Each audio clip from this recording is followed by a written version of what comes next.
Momocon. Woo! Thank you all for staying up late with us to talk about our favorite fairy friends. I am super excited to go through the past 20 years of Winx Club and what it's meant to its fans, and also maybe take a look into our crystal ball and see if we can predict what's going to happen in the next 20 years for the franchise. But first, I want to introduce myself. Hi, fairy friends. My name is Lola Valentine. I am the creator and host of the Winx Forever podcast. I've been a Winx fan since it aired here in America on what was known at the time as the Fox Box. Yeah. All the way back in 2004. Since then, I've been an active member in the Winx Club fandom.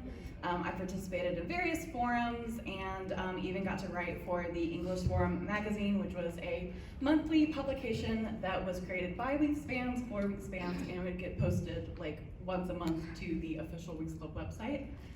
It was simpler times back then, man. Since starting my podcast, I've had the pleasure of reconnecting with old fairy friends as well as making some new ones.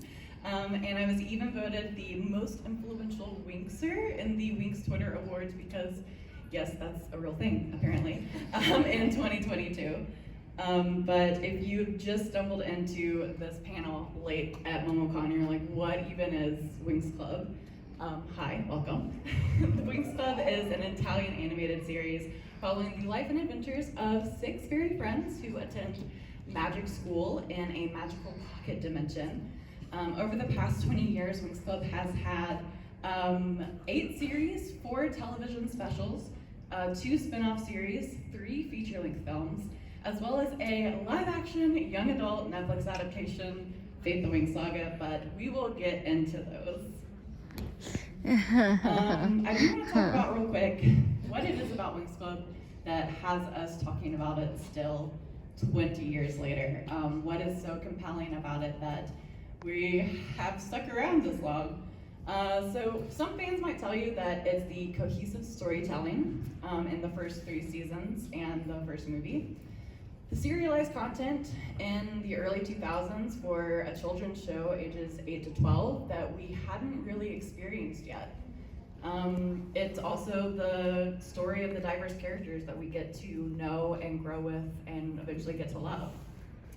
Others might tell you that it's the overall aesthetic of the show, the unique mix between fantasy and sci-fi that we see in the series that we really haven't seen elsewhere. And also the beautiful early 2000s fashion that perfectly encapsulates the period. But for many fans, and for me as well, it's been about the fandom mostly. This beautiful, creative, unique group of fairy friends all across the globe coming together over the commonality of Winx Club. As a Winx fan, it is so inviting, the world of Winx Club, that keeps me inspired to create new projects for the fandom to enjoy together. Individually, these components probably aren't compelling enough to follow a franchise for 20 years, but together it's a powerful bond that the Winx Club has formed with fans across the globe. So thank you for coming. Come, take a seat. So Winx Club through the years. We're going to break it down to 2 eras, starting with the first era in 1995, when Eugenio Straffi, the creator of Winx Club, started the series, and his production company that would then become the largest animation studio in Italy. We then go to the golden era of Winx Club. This is going to be seasons 1 through 3, as well as the first fully featured film.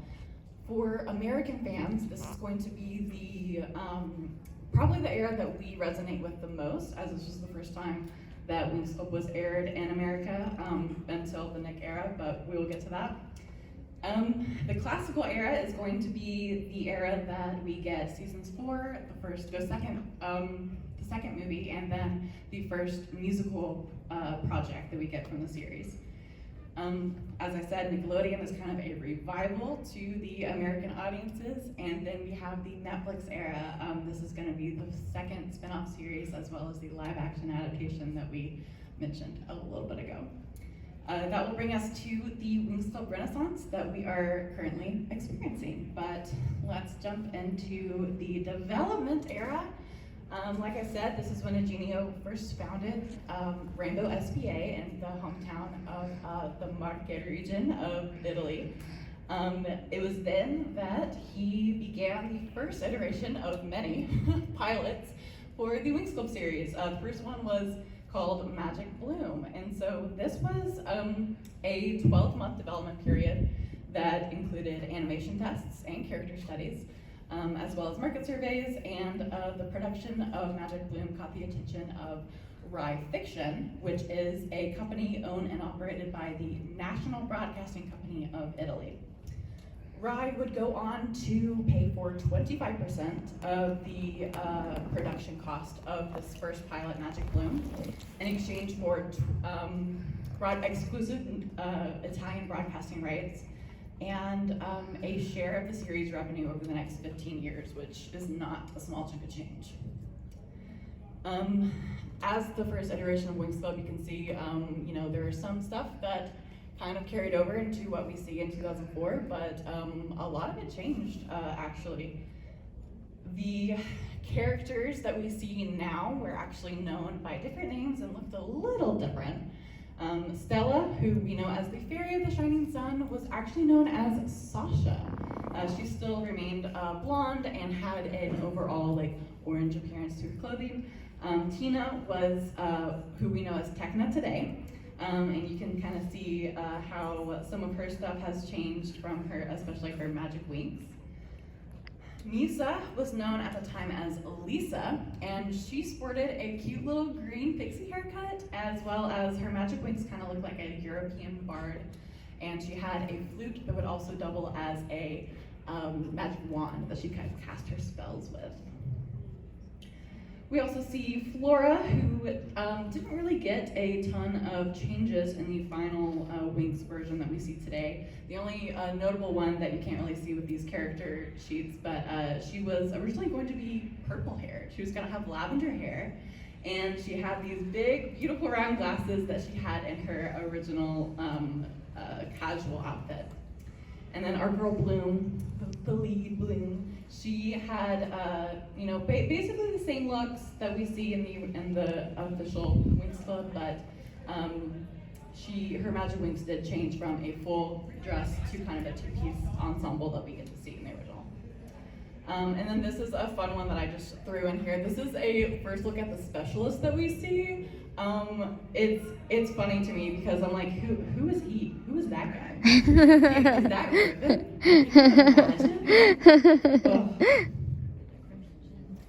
So after holding test screenings of the pilot, Strappy was unhappy with the audience's reception of Magic Bloom and decided to scrap hundreds of thousands of euros that went into its creation to start fresh.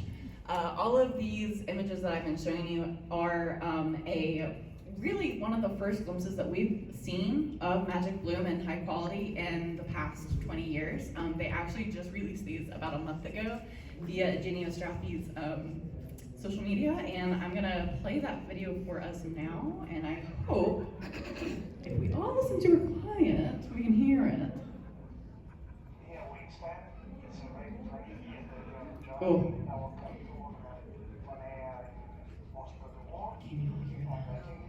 Okay, cool. It is on his Instagram, so you guys can go find that after the talk. So Eugenio's reimagination of Magic Bloom would lead us to the production of the true Winx Club pilot, Winx Just Fairies. Winx Just Fairies, little is known about this pilot produced between Magic Bloom and the final version we see debuted in 2004, but there are still glimpses of the first animation tests of this pilot in several dubs of the series, including the 4Kids dub that is, we're very familiar with here in the States. These are actually stills from the opening credits of the first 3 seasons that we see in 2004. The process of restyling Winx Just Fairies began in 2002, and then by late 2003, Rainbow began delivering episodes to distributors. Something that I find really cool about this whole process leading up to the final iteration that we get of Winx Club is that when they scrapped everything and started new, Eugenio actually brought in different professionals to collaborate with in creating Winx that we know today, including fashion designers. I mean, they're in Italy, so fashion was a huge thing. So they brought in actual fashion designers to help bring the fashion of his fairies into the 21st century. But they also, and this is super dope, they also consulted with psychologists who dealt with trends and developmental psychology, impacting the overall story that he wanted to create for the youths of 2000s. Yes? So I had a question. So when they scrapped it, is that why there's parts that you can see that have different outfits and then another series is the same thing but a different type of outfit? Yeah, kind of. So there's a lot of, I mean, the early 2000s, like this is still like hand-drawn animation at this point, so you know, it was kind of messy and like there's a lot of discrepancies in some of the animation that we see in the early 2000s. So yeah, that could be, yeah, a definite possibility of what we see in not only the openings but also in the original series. Because it was the same episode, just just platforms had different outfits. Yes. So, and this is a first glimpse that we see in Winx Sisters Fairies of all the specialists together. Notice Ribbon got a haircut. So you can't talk about Winx Club without talking about the golden era of Winx Club. So that all leads us to 2004 to 2009. In January of 2004, we get the very first season of Winx Club airs in Italy. This is the date that all Winx fans celebrate as the first anniversary of Winx Club.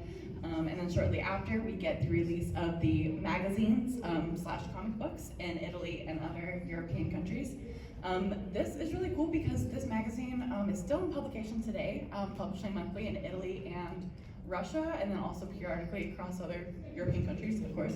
But there's over, I believe, 200 issues to this date, so that's pretty impressive. But something that happened during the hype of Winx Club's release in the early of 2004 was the Disney lawsuit. So little Rainbow making Winx Club in Italy, Disney's like, we also have a magical girl show debuting that is about fairies and has a redheaded lead female protagonist.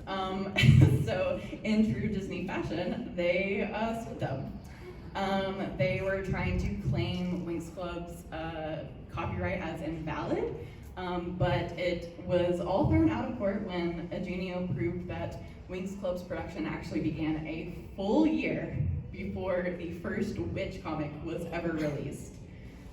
So I'm just gonna give you a little side-by-side. There are some similarities, sure, maybe, but I mean, a full year, come on now. I feel like that's reaching a little bit. Wait, so Yeah. I always got confused at that because I thought it was dumb because it's Disney. Oh! But so Witch came second, Yes. and Disney tried to sue. Yes, and That's- Disney I'm tried not to- crazy. That is No, you're not crazy. Yes, so Witch did air here in the States on, I believe it was Toon Disney at the time, then later Jetix. And yeah, so and funny enough, they're also an Italian intellectual property, so they are also out of Italy. So they're really kind of like combating for like who was gonna be the magical girl show of the 2000s, and I think they can like them both, you know? I do. I love Witch, but clearly I'm So talking about. we can watch the Disney versions. Yes. Why? So that's fun. So because of that, is that why Witch got canceled? I'm not sure. I'm not Yeah, sure we're why not that talking about happens. Witch. Yeah, we're not I'll go back to that. Probably. Video games? Oh, girl, yes. Okay, so she asked, did you play any of the video games? So I do want to mention this talk was like a third of, or hardly, maybe a fourth of what I actually have researched for the past 20 years. And on the podcast, I am going to do a however many eras, like I'm going to dedicate an episode, an era, So I will dive much deeper into all of this on the podcast if you're interested. It's gonna be super nerdy, but yes, I played the video games. I played the Game Boy Advance version of the first video game, and it had cutscenes from the dub that I grew up with, the 4Kids dub, and that was really cool because that video game got distributed to other like markets. So like in France, they had the same cutscenes as we did, and they were like, "What is this stuff? What are these songs?" They were like, "Girl, it's the 4Kids dub. What are you talking about?" But yeah. I think I saw another hand right here. So, what's your least favorite? I mean, like every time you think about it, you're like, oh my god. Nickelodeon era. Man, what did they do to our girls? They didn't deserve that. The Nickelodeon era is rough. I was also like starting college during that point, so it was harder for me to like follow like the way I wanted to. But then I was kind of glad that I was like, I'm glad I didn't experience this like live. I would have been livid. I dropped off after the Nickelodeon and then got back into it. You're good. Nickelodeon was Thank you for what I coming. grew up with, so. Yeah, as a When I friend. heard about the, I just wanted to know who your favorite Winx girl is. I love this question. She asked me who's my favorite Winx girl. Stella. Oh! Stella girly. Stella is a girl's girl through and through. Literally. I'm cosplaying as her tomorrow. Please follow me. Oh, Yes. yeah. We'll give you a friendship bracelet. It'll be fun. Yes. Yeah, well, you said, what was the name of the feed up? The meetup. So the meetup is tomorrow on the plaza from 2 to 3:30. Is it on the app? Because It's not on the app. It's independent. I'm kind of going rogue. But it's gonna be fun. We're gonna play trivia. We're gonna hang out and like talk about Winx Club more if you want. But yeah, so on the plaza, 2 p.m. to 3:30 p.m. It's literally that green space with like the weird like arch structures and stuff right outside of the Mercedes-Benz, like right there, and like a lot of people. oh, that's what Yeah. It's called the Georgia International Plaza. I learned that today. I learned that today too. A lot of places just call it the red deck. Oh, okay. A lot of places call it just the red deck. Makes sense because it's on top of the red parking deck. You have a question? I'm also a Stella girly, so hi. Hi, sister. I have a question though. So with the lawsuit with Disney, Yes. were they suing on the basis of just aesthetic only, or were they trying to find like parallels with story? Because I love both, but I don't see the similarities. Right, it was just aesthetic. Yeah, so her question was, the lawsuit with Disney, were they suing just based on aesthetic, or were they doing, like a deeper like look into their story parallels? Their stories, to your point, do not parallel. Like it's, the witch and the Winx storylines, the only way they're similar is that they're fairies and they have transformation sequences and their lead protagonist happens to be redheaded. Like, Disney was just like, oh, they were mad. Oh. Yes. Yeah, you're gonna be talking to me a lot. Girl, I'm here for it.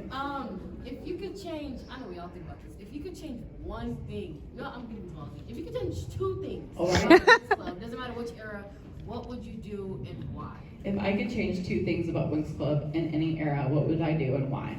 The first thing, 4Kids would never lose their license and they would never go bankrupt. I love the care and attention to detail that they provided our Winx girlies. They gave them so much more lore and background and personalities than any other dub did. I really enjoyed the voice directing. Everything about the 4Kids dub, in my opinion, is perfect, and I would not change anything. And yeah, it's beautiful. The second thing I would change, I wish that they had a stronger American presence, and I kind of think that if 4Kids kept its licensing and they didn't go bankrupt, I think that they would have made that happen. Their marketing strategy was the strongest we saw in any of these Winx eras, and I talk about that a lot on my podcast, actually. We'll stream it wherever you get your favorite podcast. In the way back. I just wanted to add on to the 4Kids thing. Yes? The plot twist alone where Brandon and Sky swap places, that doesn't exist in any other version. Okay, so yes it does. It doesn't exist in the Nick dub. Right, well, the Nick does. Yeah, so Yes, exactly. So in the original series, That's because the the Nick specialists, thing. Brandon and Sky switch places for a myriad of reasons, depending on the dub you watch. But yeah, the Nickelodeon dub actually had to remove that for sake of time because they're trying to cram, like 2 whole seasons into 4 TV specials. So, someone that hasn't asked a question right here.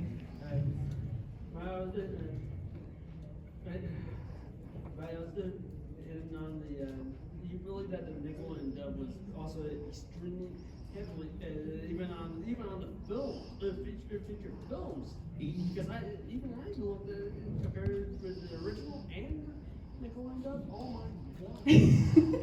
So this question was, do I believe that the Nickelodeon era was heavily edited, even after their terrible TV specials? They were pretty heavily edited, especially the movies. They had to edit them down because they were feature-length films in literally everywhere else in the world, but we got them aired on television. So we had to cram that into a TV slot. So that was, an hour and a half movie became 45 minutes at best. So it was, a lot of stuff was cut and removed, unfortunately, in that. There are the original versions of these movies online that you can see. Actually, this is kind of an illegal website, but I want to tell you about it. There's a website that an acquaintance of mine created called Winx Club .2. You can actually Winx Club .2. It's a website. They created literally a whole archive of every no, you're good. Thank you for coming. They created a whole archive basically of every dub that you can watch. They're not making any money off of it, so I think it's fine. It's a great area. So that's a really cool resource. They even have the 4Kids dub in HD if you want to see it. Yes, I know. Yes. Okay, so you said you're a Stella's girly. Yes. I'm all the girlies, so I don't. Yes. So, who's your least favorite girly? Oh. I'm gonna get canceled. Do you want me to answer first? So you want Yes, I would like that. Actually, Okay. who's your favorite? I love everybody. True. Don't get mad at me. But I honestly love her. I don't like Bloom too much. Okay. Don't hate me. Okay, so So I love Bloom. We love her. She's the main character, obviously. But sometimes when there's a clear moment that you don't even know what I'm saying. When there's a clear moment that she doesn't need to be in, she's just she's gonna but I have something to say. Yeah. Like in season 5, she fought Tritanus instead of Aisha. Even Okay, yeah, that got me mad. She said Beyonce had the greatest album of all time. No, that made me mad. Aisha was supposed to do it. Exactly, because they're cousins. That would have been more dramatic. No, that would have. And then she's just like, I'll do it. Bloom was all like, I'm the main character. I'm gonna defeat the villain. Yes, exactly. So this brings up a good point. So this is a point of contention in the fandom because as the series went on, Bloom did become that pick-me girl. She did.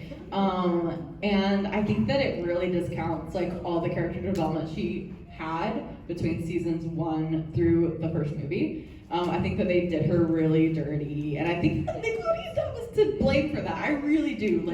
I love Molly Quinn as Bloom. Yeah, go ahead. Thank you so much.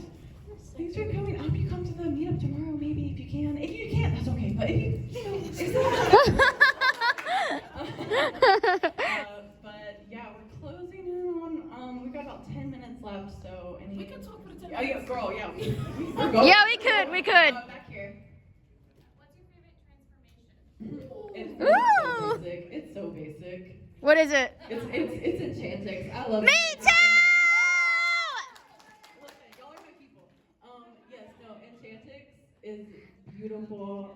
Actually, my It's friend so Tommy pretty! is going to be cosplaying Flora Enchantix tomorrow. Woo! Yes. I also just Ooh. Hey.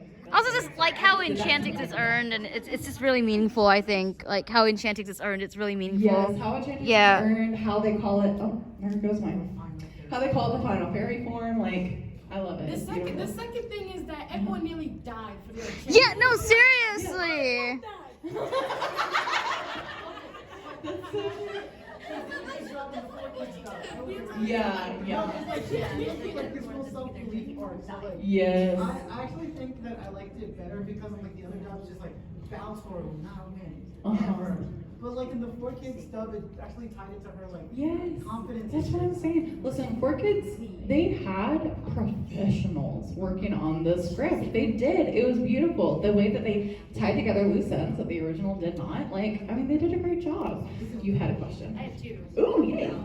Leave favorite transformation and why is it Believe It? It actually, Oh, no, not Believe It. I'm so sorry, I misspoke. It's Butterflies. Butterflies. Yeah. The other B. The other B one, Oh, yes. and then we also have Blue Mix, but also. Oh gosh, Blue Mix, damn it. Well, Butterflies because it was made for preschoolers. They're like, oh, pretty dresses. And butterflies, pretty dresses, butterflies. Roxy, you're not included with this. It's like, look, it's the animal season. Also, Roxy, you're not important. Favorite animals, but this transformation is not for you. A whole Sorry, transformation Roxy. Food is right there. That's a deep cut. That's a deep cut. You're like. Peek. What's your name? Brielle. Bria, nice to meet you. So I have a question. So let's say there's a person who's new to the Winx Club. Where would you recommend they start? Should they start with Rainbow? Should they start with 4Kids? Like, where would you? I have opinions. If someone is brand new to Winx Club, where should they start? I personally, watching the Rye English dub, which is the direct English translation of the Italian dub, dubbed by the Cinelume. We call it Rye because it's based on like Rye Fiction, who produced. Anyway, it's produced by a Canadian company called Cinelume, and they have a lot of like the same like voice actors as other like Canadian shows, like Arthur, like Francine from Arthur was Techna. Yes. I can't bring myself to tell people to watch that one just because like it's so painful for me to watch because I know it can be better. So for me, the viewing order for a newbie goes the first 3 seasons in 4Kids, and then the first movie in the Dubbing Brothers. And then the 2nd or the 4th season in, you can do Cinelume / Rye English because I feel like they got better in 2009 for some reason. It's just it just feels different. They changed the voice actors. They did, they changed a little bit of the voice actors, the pacing was better in the Cinelume version of season 4. And then from there, Nickelodeon is all we have, so yeah, it's fine, I guess. Well, until season 7, and then we just don't have any new ones. Your favorite Winx Club moment? Mine is when Musa sang in front of the audience. Oh, Yeah. oh, that moment. Favorite Winx Club moment? Okay, that probably is my favorite episode of Winx Club. Not because Bloom doesn't get any speaking parts in it, but because Oh, wow. the story arc of Musa. I was a Musa girly growing up. Like I loved Urban and Musa, as toxic as it was. Like it was, oh my god, it was so much fun to follow the drama. But I do love season 2, episode 15. It's so good. I think that I'm gonna have to share that with you. That's the one where she like performed in front of an audience and then like Oh, that was like her first yeah, that one. That one. Question right here. Who do you think has the best character growth? Okay, this is crazy of me, but I think the best character development we get in any of the Winx is Techna. Yes. Oh. Techna. Oh wait, yeah, you're right. Yes, Techna. She goes from being a very like awkward, maybe slightly on the spectrum character that like she doesn't really like interact well with others, and she tells jokes that land flat, like she's trying to escape. You know what I mean? Her relationship with Timmy. Dude, yeah, and then her relationship with Timmy, figuring out how, like to emote, show her feelings, and like, the character development of Techna is like shown perfectly when she decides to sacrifice herself for a realm that's not even her own, for her friend's realm, to gain her enchantix. Like that's beautiful to me, and that's such a great question. Thank you for your question. Ooh. Oh, Blue. I was just wondering who's your favorite villain? Oh. Okay, guys, I need you I need you to know. I know who she's gonna say. It's Lord Darkar. Because you guys know that the Orca's voice of Darkar is here this weekend. Oh wait, really? Where? Who is it? Okay. Wait, who is he? Okay, so his name is Jason Griffith. What? Where is he? He plays the Yasupai version of Darkar in the 4Kids version. No way! He also plays Sheldon. Oh my god. Dude, yeah, he also plays Sonic the Hedgehog. No! Y'all, Oh my freaking gosh! if you're like, what are they talking about? Just Google Lord Darkar 4Kids version and like. Yeah, there are I'm googling compilations that right after of the this. uncanny stuff that Jason got to say as his character, and it's beautiful. Oh, y'all. If y'all see him tomorrow, if you go by his booth, tell him that Lola from the Winx Club podcast sent him, because I tried to get him on my show. We'll go find him. Do it gracefully. Do it gracefully. We're gonna go find him. Okay, so do you want us to form a circle? It'll be so much fun. Oh my gosh. Okay, we got time for a couple more questions. Right here in the front. Yes. What's your name? Wait, me? Yes. Call me. I'm known as Melody. Melody, nice to meet you. It's my Hi. name. I just wanted to know what your favorite Winx season is. Ooh. She gotta think about it. I do. Toss up between two of them. Two of them. Okay. I do love season 2. The character development we get in that season for all of the girls is beautiful, and oh my gosh, yeah. So it's got to be season 2 for me, but season 1 also for the vibes. Yes. Okay. So 1 or 2, Yeah. either or. Okay. Yeah. So, who is your least favorite transformation design? Like, the transformation was great, but the design was, oh my god. Musa Belivix. Yeah. What is her underwear over her leggings for? What are you doing? She could have ate that. I mean, she did eat that. Oh, we had a question back here. You right? Yeah. Line like a. Like a line they say that you love to quote. Girl, that is such a good question. Okay, so this is funny. Last year for the 4Kids dub anniversary, I did do a quote draft with some of my friends on the podcast. It was so much fun. I think, oh my gosh, now that you said that, everything is going blank. I do love the dub, the 4Kids dub in season 1 when Bloom is discovering who she is via her deceased sister, it's Ghost, Daphne, and Daphne is talking to Bloom. She's like, no one can take, your identity away from you. And it's so beautiful because Bloom was struggling with who she is, trying to figure that out, and Bloom and her older sister was just like, no, like, you've always known who you are, you just need to step into it, and it's just like, oh, I have chills, I love it. Anyone else? Favorite specialist? Okay. She took my question. Favorite specialist? Definitely. Be honest. It's Riven. I love it. Oh, Riven! He's perfect. He's great. He's got so much depth. He does. He has a lot of depth. He does. The correct answer was you. Oh no! Absolutely. I love them. And the character design. Oh, so cute. Cool. Well, thank you so much for staying up late with me tonight, coming to my panel. Check out the Winx Forever podcast. Oh, we got one more minute. Well, you should come to the fan meetup tomorrow on Plaza. We can talk way more about this. Thank Wait, you I need to so know. much. I need to know one last thing. What's your favorite Winx song? Favorite Winx song? You're the one. Okay, good answer. Oh, and come get your ribbons. Oh yeah. While supplies last. I don't know how many there are of you. There's 50 of these.